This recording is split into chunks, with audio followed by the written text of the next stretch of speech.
Assalamualaikum warahmatullahi wabarakatuh. Perkenalkan, saya Brandon Theodore dengan NIM 1822320. Pada kesempatan kali ini, saya akan menjelaskan mengenai UAS sistem multimedia yang sudah saya buat. Mungkin tanpa berlama-lama lagi, mari kita langsung lanjut ke soal selanjutnya, ke soal berikutnya. Ini dia. Ini adalah soal yang pertama. Soal pertama ini mengenai kompresi citra. Dan di sini saya diminta untuk mengambil foto selfie. Ya, di kanan layar sudah terlihat, itu merupakan foto selfie yang sudah saya ambil. Jadi pada soal ini, saya diminta untuk melakukan encode dan juga decode terhadap gambar tersebut. Nah, encode dan decode ini dilakukan menggunakan Python, dan nanti setelah kita encode dan decode, kita akan membandingkan makro blok dari gambar tersebut antara makro blok yang asli dengan makro blok yang sudah di-decode. Mungkin, tanpa berlama-lama lagi, kita bisa langsung melihat ke kodenya saja. Oke, ini adalah kodenya. Mungkin disclaimer terlebih dahulu, eee, untuk kode ini, ya khususnya nanti untuk nomor 3 dan nomor 4 juga, itu akan dibuat menggunakan LLM, menggunakan AI, yaitu ChatGPT, tapi itu hanya sebatas untuk generate kodenya saja. Oke, mungkin, kita bisa langsung lihat ke kodenya terlebih dahulu. Di sini pertama-tama, ya ini untuk yang pertama ini standar, kodenya akan dibuka dan dikonvert ke grayscale. Lalu ini akan ambil makro blok 8x8. Nah, makro blok ini diambil dari paling kiri atas ya. Lalu ada level shift di sini. Level shift ini dikurangin 128 karena ketika proses encode dilakukan, nanti kuantisasi itu hanya bisa melihat dari minus 128 sampai 127. Sementara gambar asli itu biasanya 0 sampai 255. Oleh karena itu perlu ada lakunya shift, perlu dilakukan level shift ini, lalu dilakukan DCT transform, dan terakhir adalah kuantisasi. Untuk array dari kuantisasi ini nilainya itu sudah fix ya, itu yang paling biasa digunakan. Oke, mungkin proses untuk encode sampai situ. Selanjutnya ini sudah masuk proses decode. Nah, untuk decode ini nanti ada dekuantisasi, lalu ada IDCT, inverse DCT, lalu ada reconstruction juga. Dan terakhir ini adalah visualization bloknya. Bloknya divisualisasikan. Mungkin kita bisa langsung run kodenya. Ini untuk kompresi citra. Oke. Ya. Nah, ini adalah hasilnya. Bisa dilihat gambar paling kiri adalah makro blok yang asli ya. Sebelum di encode dan juga decode. Lalu ini setelah quantization dan terakhir itu makro blok setelah dilakukannya decoding. Mungkin secara sekilas tidak terlihat berbeda banyak ya, namun kalau misalnya kita teliti lebih lanjut lagi, itu ada beberapa warna yang memang berbeda. Seperti itu. Oke, mungkin untuk lebih jelasnya ya, saya akan langsung menunjukkan angka-angkanya. Ini saya close dulu. Nah, ini deh. Eh, Angka-angkanya bisa langsung dilihat makro blok yang asli dan juga makro blok yang setelah di-decoding.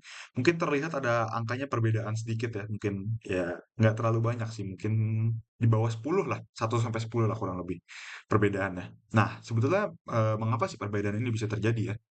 Perbedaan itu bisa terjadi ketika kuantisasi dilakukan. Kuantisasi dilakukan itu ada beberapa angka yang memang itu akan dibulatkan gitu. Jadi otomatis angka tersebut itu nggak akan fix lagi. Jadi ketika suatu gambar itu nanti di-encode dan dia di-decode kembali, hasilnya itu memang tidak 100% persis, namun bisa dipastikan itu 99% mirip. Ya, mengapa memang tidak bisa 100%? Karena dalam proses encode dan decode-nya itu ada yang namanya kuantisasi ya. Mungkin seperti itu untuk nomor satu. Kita bisa langsung lanjut ke nomor dua. Oke, ini untuk yang nomor 2 ya. Nomor 2 ini soalnya mengenai kompresi video. Oke, jadi bisa dibaca mungkin soalnya di situ. Kita akan membuat skenario di mana kamera digital digunakan untuk merekam suatu kegiatan. Dan video tersebut dikirimkan melalui internet dan ditampilkan ke layar penonton. Lalu saya akan menjelaskan alur proses yang terjadi dengan menggunakan hal berikut. Oke, ini untuk sub soalnya. Yang pertama, jelaskan perbedaan sinyal video analog dan digital dan relevansinya dalam skenario ini. Yang kedua, apa peran video encoder seperti H.24 dan jelaskan bagaimana encoder tersebut bekerja secara umum. Lalu yang ketiga, jelaskan perbedaan open loop dan closed loop video encoding. Lalu yang keempat, jelaskan bagaimana redundansi temporal digunakan untuk kompresi video. Dan yang terakhir, jelaskan struktur group of picture GOP dan peran masing-masing frame I, P, dan B Lalu analisis perbandingan kualitas dan ukuran file antara GOP 20 dan juga GOP 50. Oke, mungkin kita bisa lanjut ke sub soal yang pertama. Oke, mungkin ini untuk skenarionya ya. Ini adalah skenario yang sudah saya buat. Skenarionya adalah Emiya Shiro memanggil Artoria Pendragon dari masa lalu untuk membantunya memenangkan Holy Grail War. Nah, dalam proses pemanggilannya, Emiya Shiro ini merekam seluruh proses tersebut, lalu mengunggahnya ke YouTube untuk ditonton oleh semua orang. Jadi di sini ada proses perekaman dengan kamera digital, lalu proses pengunggahan ke YouTube, dan proses penonton. Jadi ada orang yang menonton video tersebut. Mungkin dilihat dari soal pertama dulu ya. Kita bahas dulu mungkin dari perbedaannya dulu antara sinyal video analog dan juga sinyal video digital. Mungkin dari video analog terlebih dahulu. eh, Sinyal analog ini biasanya bernilai kontinu. Jadi nilainya itu seperti grafik ya. Kalau misalnya di koordinat kartesius itu biasanya grafik kuadrat, yang bentuknya naik turun naik turun. Sementara untuk sinyal digital itu bentuknya discrete atau bernilai discrete. Jadi nilai dia discrete dan biasanya normally dia hanya bernilai satu atau 0 gitu. Jadi memang ini pengaruhnya nanti itu ke bagian yang kedua ya. Bagian kedua di mana sinyal analog itu memang mudah terinterupsi oleh berbagai hal. Ya karena nilainya dia tidak stabil gitu. Nilainya tuh selalu berubah-ubah seiring berjalannya waktu. Itu membuat sinyal analog ini lebih mudah terinterupsi. Sementara sinyal digital itu sulit untuk terinterupsi karena nilainya yang satu dan nol tersebut, nilai biner. Selanjutnya perbedaan yang ketiga itu sinyal video analog itu biasanya tidak dapat langsung dikompresi gitu. Jadi kalau misalnya kita mau mengkompresi video analog, kita harus mengubahnya dulu menjadi bentuk digital. Tidak seperti video digital, ya karena bentuknya memang sudah digital ya. Jadi kalau misalnya mau dikompresi, itu kita bisa langsung melakukan kompresi terhadap video tersebut. Lalu relevansinya apa sih? Relevansinya terhadap skenario tadi adalah kamera yang digunakan untuk merekam tersebut, video tersebut itu merupakan kamera digital. Sehingga proses pengunggahannya ke YouTube atau ke YouTube tadi ya, itu tidak perlu ada konversi lagi gitu. Kalau misalnya berbeda ya, kalau misalnya kita menggunakan contoh kamera analog gitu, Eee, ketika kita ingin melakukan upload atau bahkan sekedar, memindahkan file tersebut dari kamera analog ke dalam laptop kita gitu sebelum di-upload, itu perlu melakukan, proses konversi terlebih dahulu. In which sebetulnya sekarang sudah jarang ya ada orang menggunakan kamera analog atau bahkan sudah nggak ada gitu. Tapi memang kalau misalnya dari device analog ke digital, itu perlu ada konversi gitu. Makanya bisa itu kembali ke poin yang ketiga tadi di mana sinyal video analog tuh itu nggak bisa langsung dikompresi gitu, karena perlu ada konversi terlebih dahulu gitu, ke bentuk digital. Next ini untuk soal yang kedua, ini untuk H264 ya. Ya, apa perannya dan juga bagaimana encoder tersebut bekerja secara umum. Oke, ini bentukan kasar H264 ya. H264 ini bentukannya cukup banyak gitu, dan ini salah satu desain yang saya ambil dari Google fotonya. Oke, sebenarnya perannya apa sih? Jadi H264 ini mungkin kita bahas sedikit terlebih dahulu. Itu merupakan sebuah standar kompresi video yang dari tahun 2023 lalu itu udah digunakan oleh 84% sampai 86% industri video gitu. Jadi orang-orang yang bekerja gitu atau perusahaan-perusahaan yang bekerja di industri video 84% sampai 86% itu sudah menggunakan H264 ini. Jadi mereka menggunakan H264 ini untuk merekam, mengkompresi dan juga menyebarkan video. Lalu gimana sih H264 ini bekerja? Nah, H264 bekerja ini sebetulnya cukup eh, simple ya. Jadi pertama-tama itu ada pembagian makro blok terlebih dahulu. Jadi H264 ini bekerja dengan pertama setiap frame itu dibagi ke makro blok ya. Biasanya 16 kali 16 pixel. Lalu selanjutnya ada prediksi. Nah, prediksi ini itu ada dua, ada intra prediksi dan juga interprediksi. Intra prediksi itu dalam satu frame, jadi menebak nilai suatu blok berdasarkan blok di sekitarnya, dan juga untuk interprediksi itu dia eh, mencari blok yang mirip di frame lain gitu. Jadi dia antar frame. Dan ini biasanya disebut motion estimation. Selanjutnya ada transformasi dan kuantisasi ya. Jadi di sini itu akan ada transformasi. Transformasi ini bisa menggunakan DCT yang sudah digunakan di soal sebelumnya. DCT itu mungkin, oh ya mungkin kalau belum disebutkan di sebelumnya, DCT adalah discrete Gaussian transform gitu. Jadi mengubah datanya itu menjadi ke domain suatu frekuensi. Lalu ada kuantisasi. Kuantisasi ini eh, mengurangi presisi data agar bisa dikompresi menjadi lebih baik.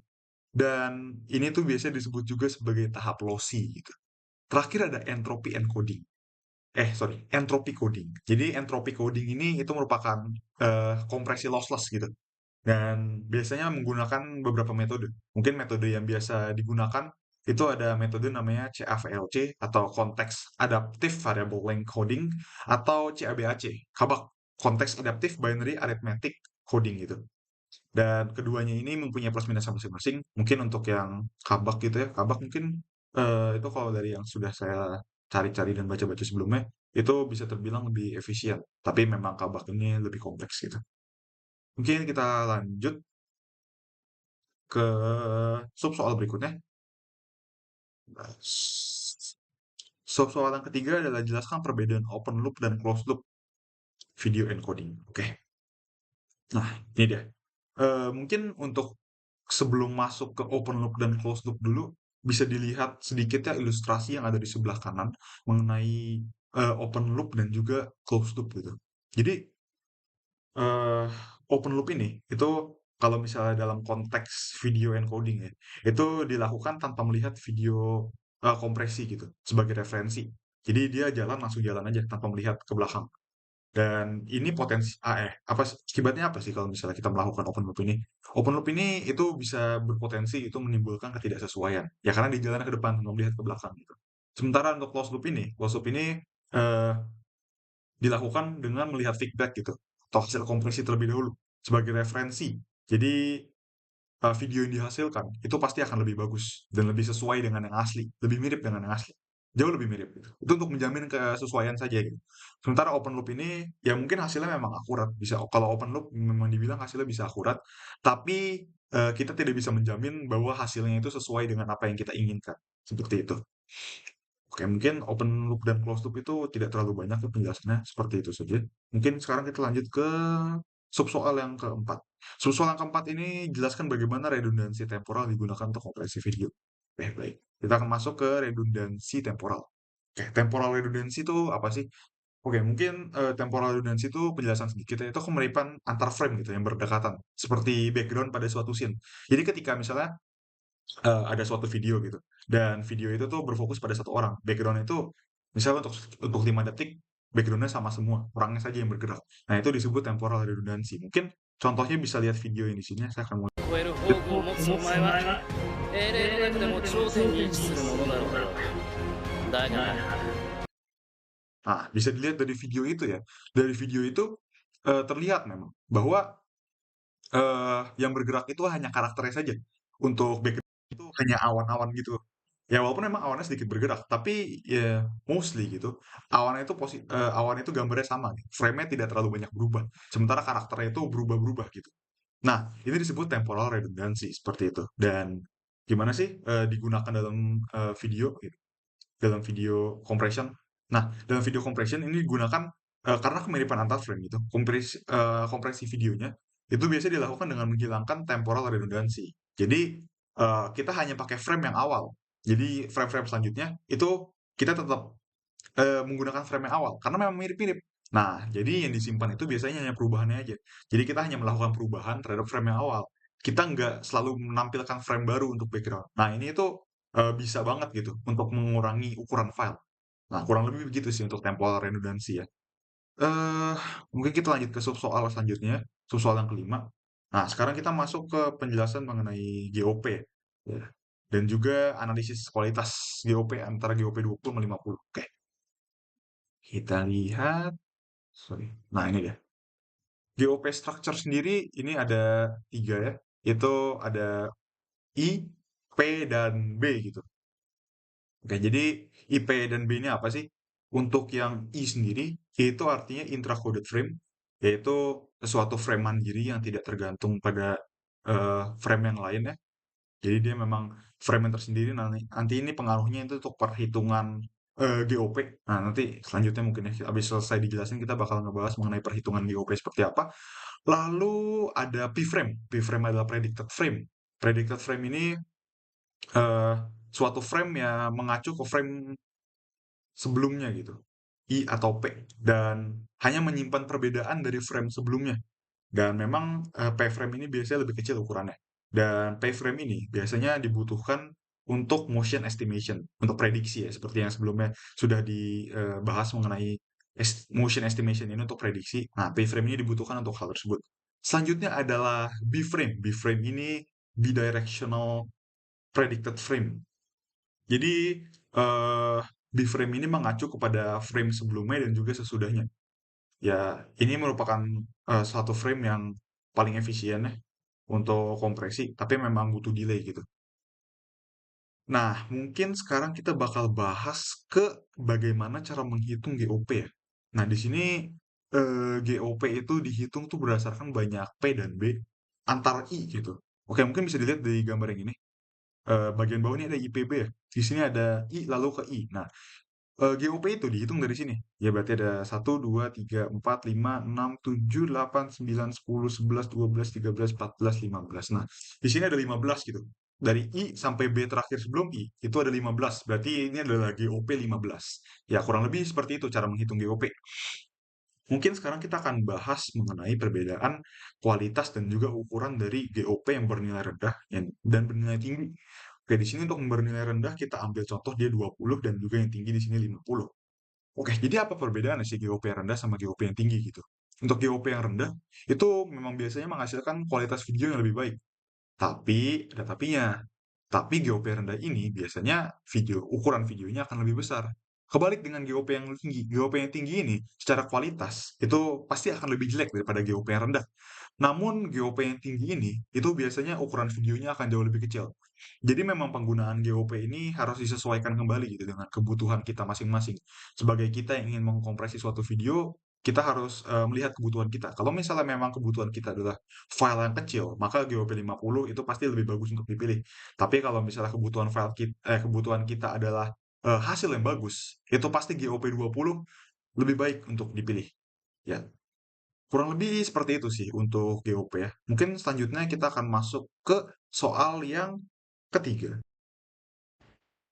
Oke, sekarang kita masuk ke nomor 3. Nomor 3 ini membahas mengenai kompresi audio gitu.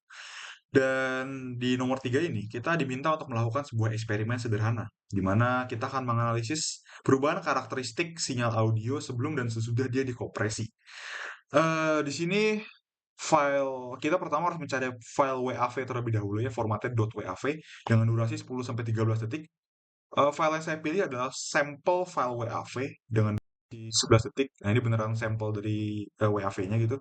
Dan kompresinya saya lakukan menggunakan Python. Library yang saya gunakan adalah PyDub dan juga FFmpeg di sini. FFmpeg-nya saya download langsung gitu, bukan FFmpeg Python. Jadi saya menggunakan dua-duanya, PyDub dan juga FFmpeg. Lalu terakhir saya akan membandingkan ukuran file, spektrum frekuensi dan juga visualisasi dari kedua gelombang yang sebelum dikompresi dan juga yang sudah dikompresi. Seperti itu. Mungkin kita langsung lihat ke kodenya saja. Oh, mungkin disclaimer dari seperti yang sudah saya bilang sebelumnya bahwa kode ini saya buat menggunakan LLM ChatGPT gitu. Ya kodenya eh, memang cukup simple. Di sini ada ya load file, lalu kompresi, dan juga load hasil kompresinya, lalu kita bandingkan gitu. Dan ini kode untuk visualisasinya. Mungkin sebelum saya run kodenya ya, mungkin bisa didengar dulu audio awalnya.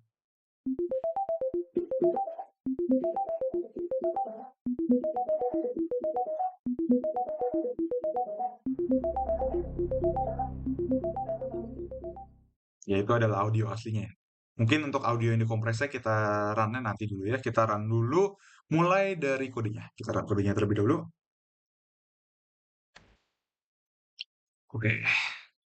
Eh, ini merupakan perbandingan dari ininya ya, dari apa hasil gelombangnya, wave-nya. Bisa dilihat bahwa yang asli dengan yang sudah terkompresi itu nggak terlalu beda jauh. Memang bedanya kelihatan ya kalau misalnya kita gabungkan seperti ini. Di mana yang birunya masih agak lancip ke atas dikit, sementara yang orange yang sudah terkompresi itu di bawahnya dikit. Tapi kalau misalnya kita lihat perbedaannya terlihat sangat insignifikan gitu, sangat kecil sekali. Eh, dan hasilnya pun nanti tidak terlalu berpengaruh seperti itu. Mungkin bisa dilihat juga di spektrumnya nih. Kita lihat spektrumnya. Ini adalah untuk spektrum frekuensinya. Bisa dilihat juga bahwa untuk spektrumnya juga itu nggak terlalu terpaut jauh gitu. Untuk amplitudo dari file WAV yang asli dan juga file MP3 yang sudah terkompresi. Sangat tidak jauh.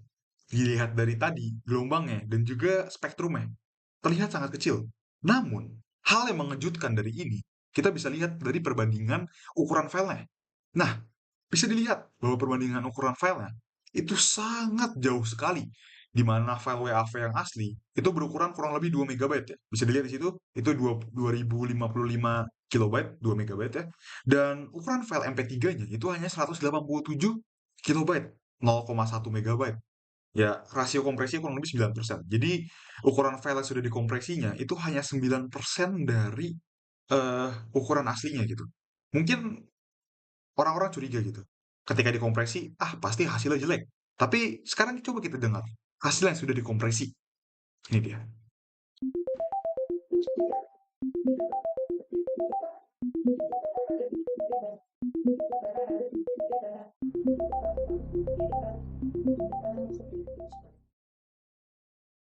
Lihat, itu yang maksudnya saya maksud. Tidak terjadi perbedaan yang terlalu signifikan antara file yang belum dikompresi dan juga file yang sudah dikompresi. Walaupun memang bisa dilihat bahwa ukuran filenya terpaut sangat jauh.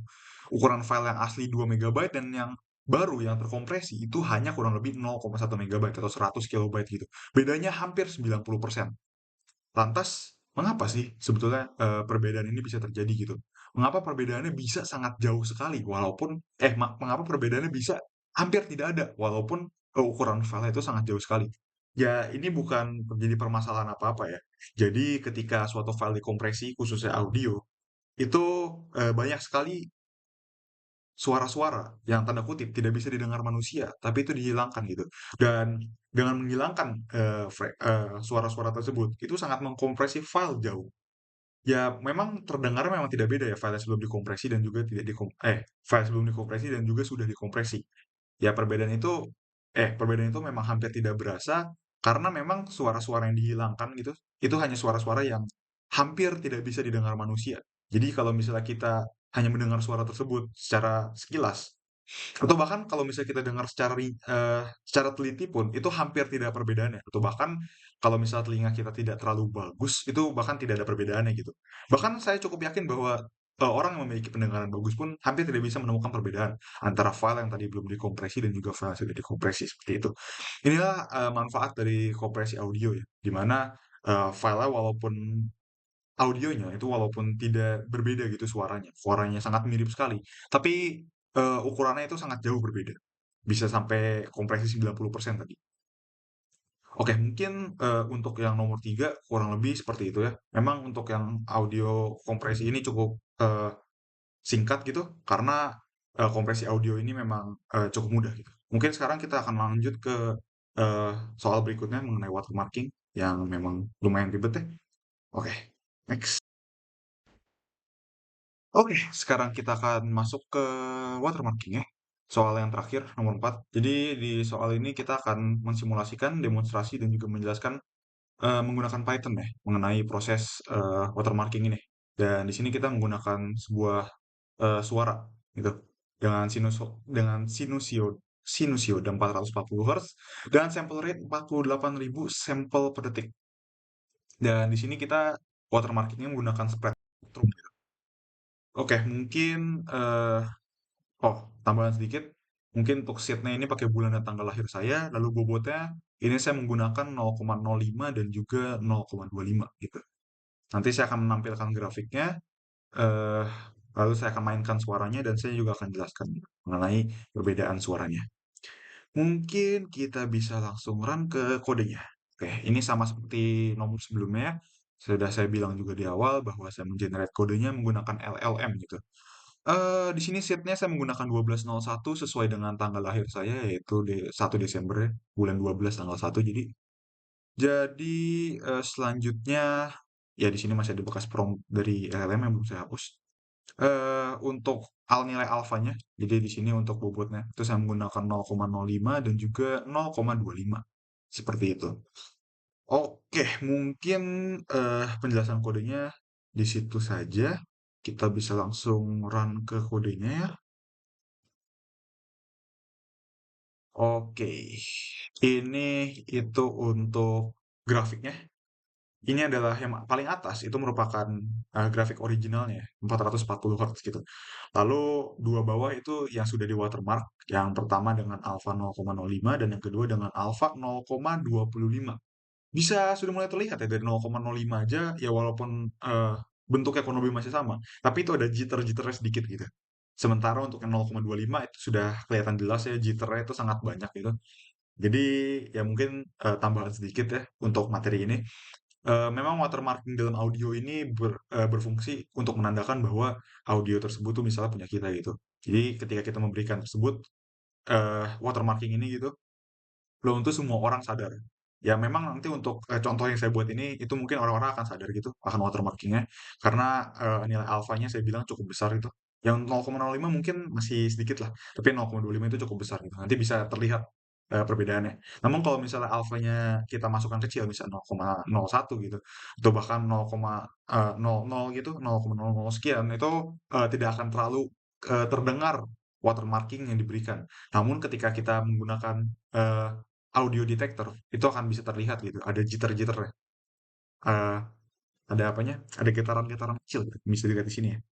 Oke mungkin, saya akan close ini dan kita akan langsung dengarkan saja audio.